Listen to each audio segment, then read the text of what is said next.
Dear student, 11वीं class में हमने मूल अधिकार, उनका महत्व, उनकी आवश्यकता और अनुच्छेद 12 से लेकर 35 तक जो मूल अधिकार लिखे हुए हैं, 6 प्रकार के मूल अधिकारों में टोटल जो अनुच्छेद, एक एक अनुच्छेद का हम अध्ययन कर चुके हैं।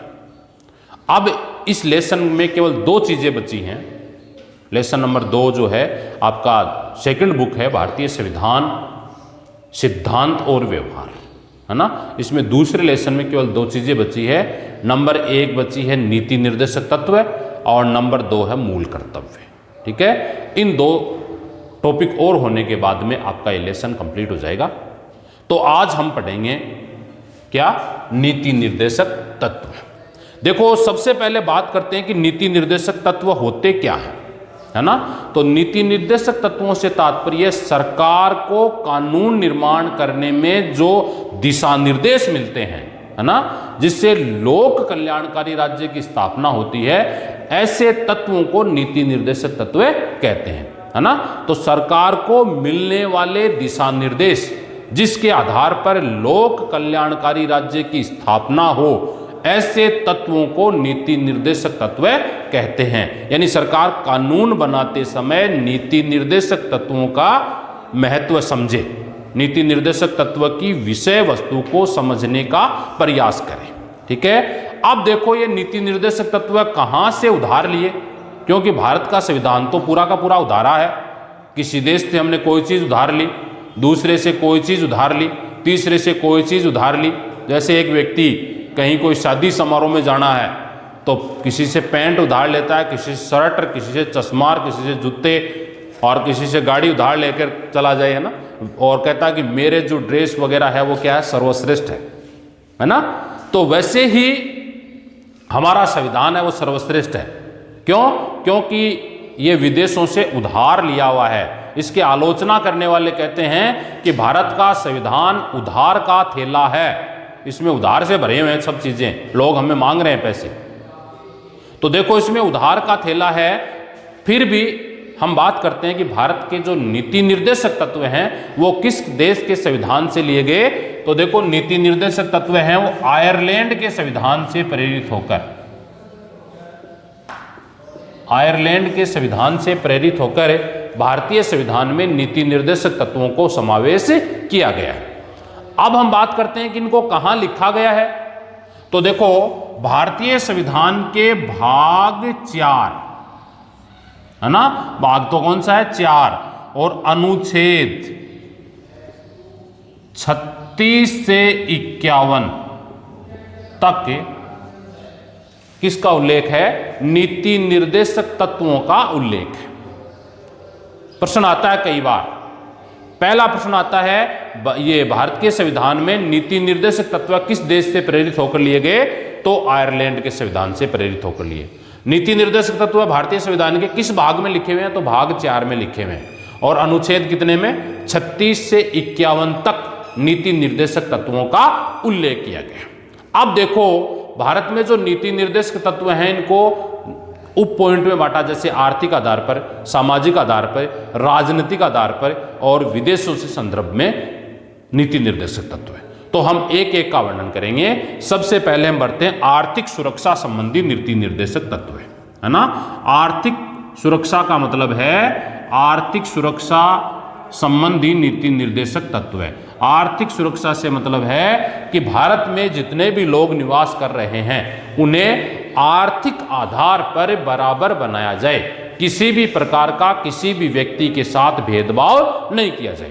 तो देखो, आर्थिक नीति निर्देशक तत्व है वो भारतीय संविधान के अनुच्छेद 39 में लिखा हुआ है ना। तो देखो, भारतीय संविधान के अनुच्छेद 39 के अनुसार क्या क्या प्रावधान किए गए हैं, है ना।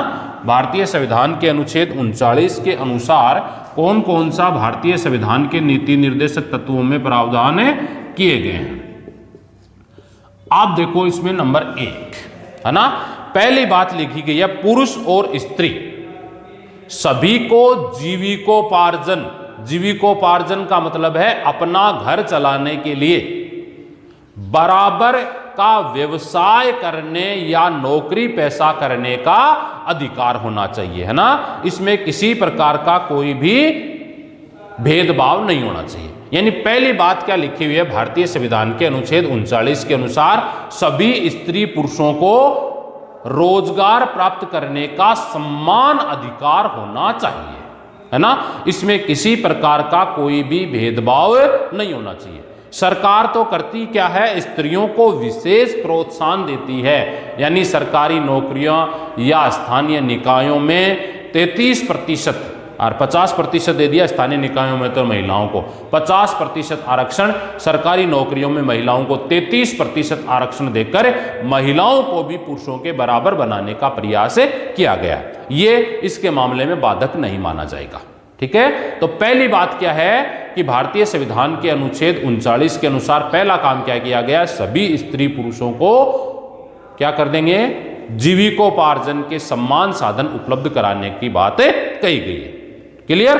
नंबर 2, जो भी सार्वजनिक चीजें हैं जिन पर सरकार का नियंत्रण है ना, जो भी सार्वजनिक चीजें हैं स्वामित्व जो है उस पर सम्मान होगा। सरकारी चीजों पर, सार्वजनिक चीजों पर जो स्वामित्व है, स्वामित्व का मतलब नियंत्रण जो है, वो सभी का सम्मान होगा।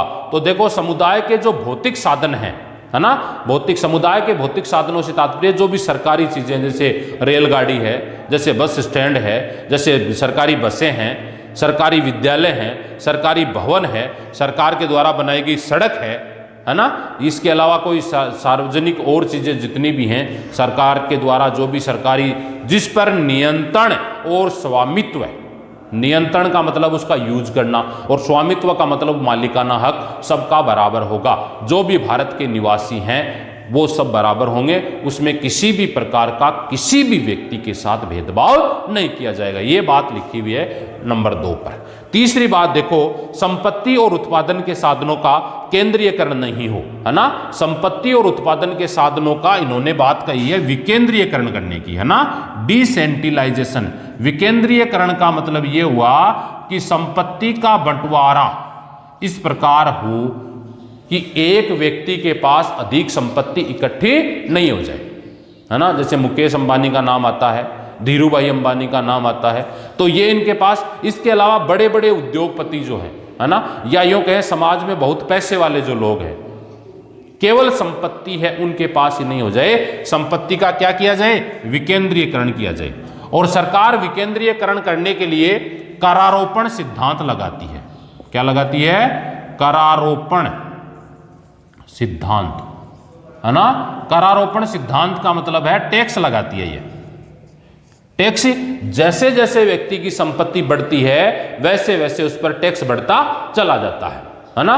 जैसे 2.5 लाख तक संपत्ति है उस पर कोई टैक्स नहीं लगेगा, 2.5 लाख से 5 लाख तक संपत्ति है तो उसके आधार पर आप टैक्स में छूट ले सकते हो। जैसे अपने बच्चों की पढ़ाई की फीस की रसीद लगा सकते हो, है ना, टैक्स में छूट लेने के लिए। किसी मंदिर में आप चंदा दे सकते हो।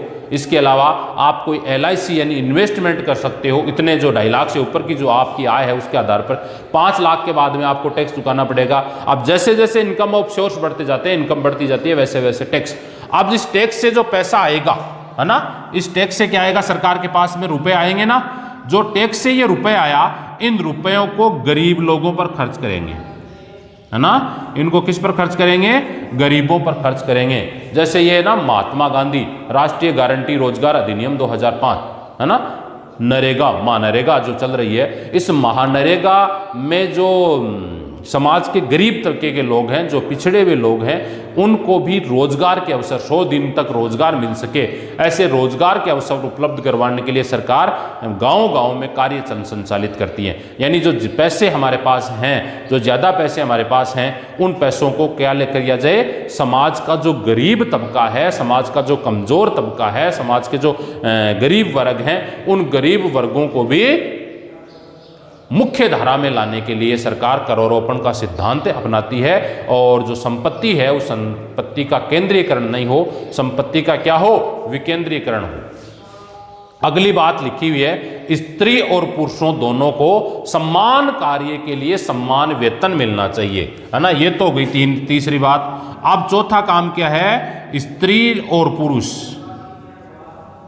इन दोनों को समान कार्यों के लिए वेतन कैसा मिलना चाहिए भाई? समान काम के लिए समान वेतन मिलना चाहिए। सरकार ने ऐसा प्रावधान किया है, सभी स्त्री और पुरुषों को समान कार्य के लिए समान वेतन मिलना चाहिए, लेकिन ऐसा होता नहीं है।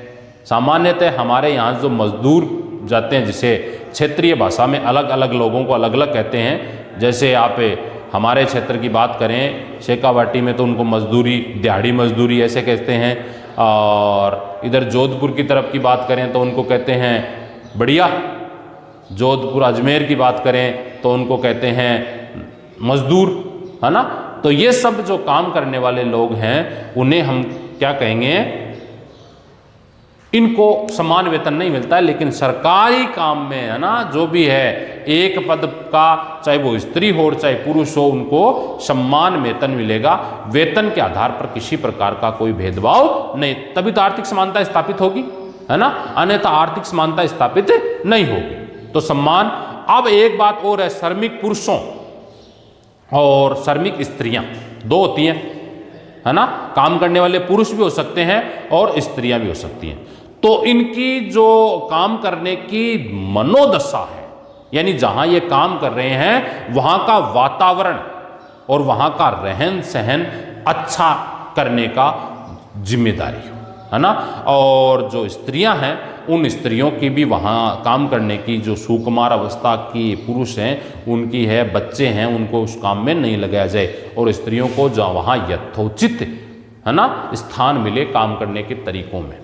तो इसमें यह बात कही गई है, सुकुमार अवस्था का आर्थिक दुरुपयोग नहीं हो, छोटे बच्चों को काम में नहीं लगाएं। राज्य द्वारा बच्चों के स्वस्थ रूप में विकास के लिए अवसर की सुविधा प्रदान की, उन्हें स्वतंत्रता और समान स्थिति प्राप्त होगी। बच्चों युवकों का शोषण नहीं हो, नैतिक रूप से वो सही, छोटे 6 से 14 वर्ष के बच्चों को निःशुल्क और अनिवार्य शिक्षा उपलब्ध करवाएं। उन्हें किसी भी प्रकार के खतरनाक कार्य में, जैसे शोषण का अधिकार था ना, तो यहाँ भी इस बात के कि जो छोटे बच्चे हैं उन छोटे बच्चों को रोजगार के अच्छे अवसर उपलब्ध करवाए जाएं, उनके साथ किसी भी प्रकार का कोई भी भेदभाव नहीं किया जाए। ये भारतीय संविधान के अनुच्छेद 39 में लिखा हुआ है। क्लियर? पहला पॉइंट था आपका 39 के अनुसार। अब देखो अनुच्छेद 41 में कहा गया है कि राज्य अपने विकास और आर्थिक सामर्थ्य की सीमाओं के अंतर्गत इस बात का प्रयास करेगा कि प्रत्येक व्यक्ति को अपनी योग्यता अनुसार रोजगार मिल सके, शिक्षा प्राप्त कर सके, बेकारी व्यवस्था, बीमारी या अंगहीन होने की दशा में सार्वजनिक सहायता प्राप्त कर सके। तो देखो आर्थिक रूप से सक्षम बनाने के लिए, या यूं कहें आर्थिक समृद्धता स्थापित करने के लिए, आर्थिक व्यवस्था स्थापित करने के लिए भारतीय संविधान के अनुच्छेद 41 के अनुसार, है ना, ये 39 में पढ़ा। अब आपने ये बीच बीच में छूट कैसे रही ये देखा होगा, ये आपके सामने प्रश्न आया होगा कि 39 के बाद में 40 कहाँ गया। तो जो नीति निर्देशक तत्व लिखे हुए हैं उनको आर्थिक आधार पर हमने बांटा है, सामाजिक आधार पर हमने बांटा है, धार्मिक आधार पर हमने बांटा है उनको, और विदेशी के संदर्भ में हमने उनको बांटा है। तो ये 40 में सामाजिक आधार या पंचायतों का विकास जो है उसमें ग्राम पंचायत का निर्माण वो लिखा हुआ है ना। तो हम जो केवल इस अनुच्छेद में केवल किस पर विचार करेंगे हम, या यूं कहें जो आर्थिक सुरक्षा के आधार पर जो नीति निर्देशक तत्व हैं इनके आधार पर केवल आर्थिक तत्व ही पढ़ेंगे, है ना। तो भारतीय संविधान के अनुच्छेद 41 में एक बात लिखी हुई है कि सरकार को ऐसा प्रयास करना चाहिए, कैसा प्रयास, कि ऐसा प्रयास करना चाहिए जिसके आधार पर, मान लो कोई गरीब आदमी है, या एक चीज तो ये लिखी हुई है, पहली बात देखो इसमें 41 में लिखा हुआ है कि सभी व्यक्ति अपनी योग्यता एवं क्षमता के अनुसार रोजगार पा सके, है ना, ये बात लिखी हुई है। इसमें किसी प्रकार का कोई भेदभाव नहीं, पेपर लीक वगैरह करना और ये करना और पैसों के आधार पर इस प्रकार का भेदभाव नहीं किया। एक बात तो यह कि व्यक्ति योग्यता और क्षमता के अनुसार रोजगार प्राप्त कर सके। दूसरी बात इसमें लिखी हुई है कि मान लो एक तो बेरोजगार है ना, अंगहीन है और वृद्ध है ना, या कुछ महिलाएं विधवा हैं, ठीक है। तो ऐसी स्थिति में सरकार द्वारा जो सहायता दी जाती है बेरोजगार की, अंगहीन की और वृद्धा व्यवस्था जो पेंशन दी जाती है, इस पेंशन में किसी प्रकार का कोई भेदभाव नहीं। इसको हम कहते हैं कि राज्य सरकार द्वारा जो भी आर्थिक सहायता दी जाती है, इस आर्थिक सहायता में किसी प्रकार का कोई भेदभाव नहीं होना चाहिए। राज्य के आधार पर किसी भी प्रकार का कोई भी भेदभाव नहीं होना चाहिए। सब व्यक्ति अपनी योग्यता और क्षमता के अनुसार रोजगार प्राप्त कर सकें और साथ ही साथ रोजगार प्राप्त करने के साथ ही साथ क्या, जब जरूरत पड़े बेरोजगार की, अंगहीन की और वृद्धा व्यवस्था की, तो उस दौरान उसे क्या मिल सके, पेंशन, आर्थिक सहायता मिल सके। अनुच्छेद 42 में कहा गया है कि राज्य काम के लिए यथोचित और मानवोचित दशाओं का प्रबंध करे और स्त्रियों को प्रसूतावस्था में कार्य नहीं करना पड़े, है ना। तो भारतीय अनुच्छेद, संविधान के अनुच्छेद 42 के अनुसार क्या बात कही गई है भाई 42 में, कि सरकार जो है वो यथोचित का मतलब होता है जिसकी जरूरत है उस क्षेत्र में रोजगार के साधन उपलब्ध करवाए, और मानवोचित जो मानव के लिए सही है ना, यथोचित और मानवीय रूप से रोजगार उपलब्ध करवाने का प्रयास करें। और प्रसूता अवस्था में जब महिलाएं गर्भवती हैं उस दौरान उसे कार्य नहीं करना पड़े, ऐसा प्रावधान करना राज्य की जिम्मेदारी है ना। यथोचित और मानवोचित प्रक्रिया यानी रोजगार के साधन उपलब्ध करवाना किसकी जिम्मेदारी है, सरकार की जिम्मेदारी है। अगला लिखा हुआ है अनुच्छेद 43 में, है ना, कि कानून अथवा आर्थिक संगठनों द्वारा अथवा किसी अन्य प्रकार से ऐसी व्यवस्था करे जिसे कृषि, उद्योग अथवा अन्य प्रकार क्षेत्रों में लगे श्रमिकों को अपने जीवन निर्वाह के लिए यथोचित और मानवोचित वेतन मिल सके, है ना। यानी सरकार को ऐसे कानून बनाने चाहिए, ये बात लिखी हुई है अनुच्छेद कौन से में, अनुच्छेद 43 में। अनुच्छेद 43 में लिखा हुआ है कि सरकार को ऐसा प्रावधान करना चाहिए जिससे जो श्रमिक वर्ग हैं, है ना, चाहे वो कृषि कार्य में लगे हुए हैं, चाहे वो किसी उद्योग में लगे हुए हैं, उनके लिए न्यूनतम वेतन का प्रावधान करे, है ना। जो भी कार्य करेंगे कि सरकार निश्चित कर दे कि इससे कम वेतन नहीं मिल सकता, है ना।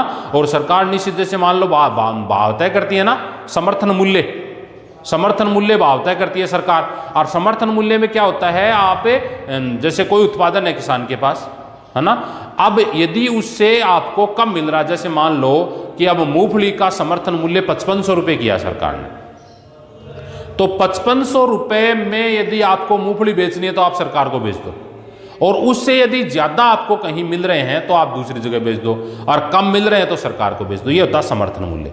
उसी प्रकार ये इस अनुच्छेद 43 में कहा गया है कि एक निश्चित वेतन तय करे सरकार। और जैसे मान लो वर्तमान में नरेगा में निश्चित वेतन तय कर रखा 120 रुपये, है ना। वर्तमान में इसको बढ़ाने का प्रयास भी किया 150 करने का, तो 120 या 150 जितने भी 150 रुपये मान लो, तो 150 रुपये से यदि आपको कहीं ज्यादा 150 रुपये से आपको कहीं एक ज्यादा मिल रहा है ना, तो आप अपनी मजदूरी वहां कर सकते हो, कोई श्रम वहां कर सकते हो।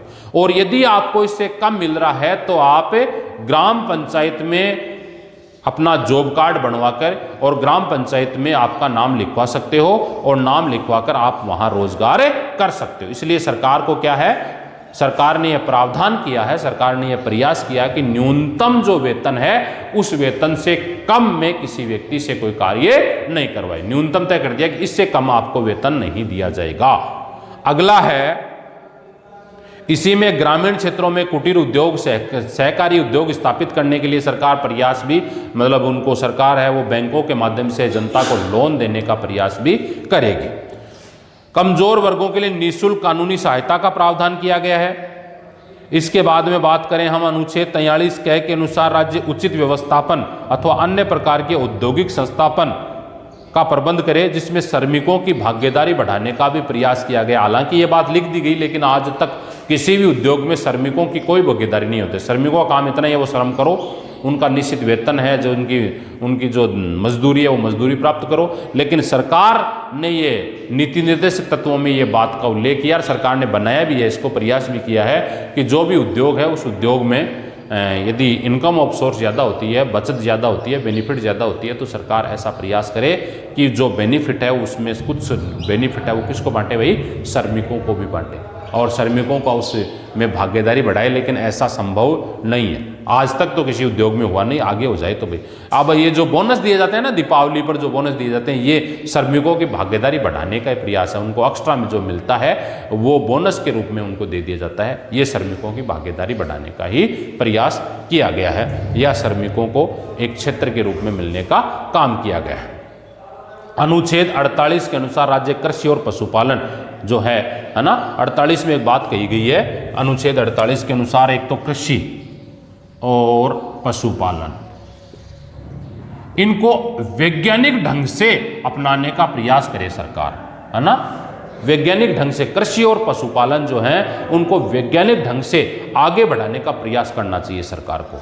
इसीलिए तो देखो, कृषि की बात करें हम तो हमें सरकार जो है हाइब्रिड बीज उपलब्ध करवाती है। कभी सरकार हमें रिजका निःशुल्क देती है क्या समाज में, है ना। कभी हमें रिजका देती है, कभी हमें गेहूं देती है, कभी हाइब्रिड हमें मूंगफलियां सरकार द्वारा समय समय पर क्या किया जाता है कि सरकार द्वारा समय समय पर किसानों को अच्छी गुणवत्ता या यूं कहें हरित क्रांति का फायदा देने के लिए समय समय पर सरकार द्वारा हमें कुछ ना कुछ आर्थिक सहायता दी जाती है। फसलों को अच्छा बनाने के लिए वैज्ञानिक विधि से उन पर शोध किया जाता है। हाइब्रिड बीजों का प्रयोग, HYV बीज जो शुद्ध बीज होते हैं उन बीजों का प्रयोग करने की सलाह देती है, उनके लिए एडवाइजर बनाए जाते हैं। ये समस्त कार्य सरकार द्वारा किए जाते हैं। और पशुपालन जो है इसमें भी नई जो तकनीकी है जिसे हम बोलते हैं संकरण पद्धति द्वारा आज के टाइम में जो गायें हैं, हाइब्रिड जो गायें हो रही हैं वो खूब सारा दूध हमें दे रही हैं। 30-30, 40-40 लीटर की गायें होती हैं, पहले 6 से 7, 8, 9 लीटर से अधिक दूध नहीं देती थी। ये सब विदेशी संस्करण है। इसके लिए हम सरकार जो है वो पशुओं के लिए क्या करती है ना, पशुओं के लिए निःशुल्क दवाओं का प्रावधान कर रही है। इसके अलावा आपका यूरिया है, DAP है, अन्य जो भी हैं उन पर सब्सिडी देने का प्रयास कर रही है ताकि अच्छे उत्पादन किया जा सके, दुग्ध उत्पादन को बढ़ाया जा सके, दुग्ध उत्पादन के साथ जो फसल है उनको बढ़ाई जा सके, उनकी गुणवत्ता को बढ़ाई जा सके। ये बात भारतीय संविधान में जो नीति निर्देशक तत्व हैं उन नीति निर्देशक तत्वों में कही गई है। हालांकि जो नीति निर्देशक तत्व हैं ये वाद योग्य नहीं है। ये क्या नहीं है भाई, वाद योग्य नहीं है। सरकार यदि इन नीति निर्देशक तत्वों का पालन नहीं करे तो भी आप न्यायालय की शरण में नहीं जा सकते, न्यायालय के पास नहीं जा सकते, जबकि आपके मूल अधिकार जो हैं वो क्या है, वाद योग्य हैं। यदि मूल अधिकारों का हनन होता है तो ऐसी स्थिति में हम न्यायालय की शरण में जा सकते हैं। अब एक बात और है भाई, 44वां संविधान संशोधन जो हुआ था उसमें एक तत्व और जोड़ दिया गया और जिसमें यह कह दिया गया कि व्यक्तियों और समुदायों के बीच विद्यमान आय, सामाजिक स्तर, सुविधाओं और अवसर संबंधी भेदभाव है, उस भेदभाव को कम करना चाहिए, है ना। 44वां संविधान संशोधन 1979 में इन नीति निर्देशक तत्वों में एक बात कही कि समाज में उच्च वर्ग, मध्यम वर्ग और निम्न वर्ग 3 वर्ग हैं। तो ये जो उच्च वर्ग है ये जनता का शोषण करता है, निम्न वर्ग है और एक है ये मध्यम वर्ग, इसके बीच में एक और है। तो सरकार ये प्रयास करे कि ये जो निम्न वर्ग है इस निम्न वर्ग को मध्य वर्ग और इस मध्यम वर्ग को उच्च वर्ग, यानी हम ये कह सकते हैं कि जो निम्न वर्ग के लोग हैं इन निम्न वर्ग के लोगों को भी मुख्य धारा में लाने का प्रयास करे। इसीलिए सरकार ने आरक्षण के माध्यम से इनको छूट देने का प्रावधान किया है, सरकारी नौकरियां प्राप्त करने में इनको रोजगार के अवसर उपलब्ध करवाने का प्रयास किया है, इन वर्गों को आर्थिक सामाजिक सहायता देने का प्रयास किया है, पेंशन व्यवस्था लागू करने का प्रयास किया है ताकि ये भी किस में जुड़ सके, मुख्य धारा में जुड़ सके। ये है नीति निर्देशक तत्व है। और नीति निर्देशक तत्वों का पहला स्वरूप कौन सा, आर्थिक सुरक्षा संबंधी नीति निर्देशक तत्व। अब हम जो दूसरा नीति निर्देशक तत्व है सामाजिक सुरक्षा संबंधी नीति निर्देशक तत्व है, इसको हम कल पढ़ेंगे। सामाजिक नीति निर्देशक तत्व है इसको कल पढ़ेंगे और कल आपका ये लेसन कंप्लीट लगभग कंप्लीट हो जाएगा क्योंकि मूल कर्तव्य जो छोटा ही है, एक ही टॉपिक है मूल कर्तव्य का, तो कल आपका ये लेसन कंप्लीट हो जाएगा। ओके।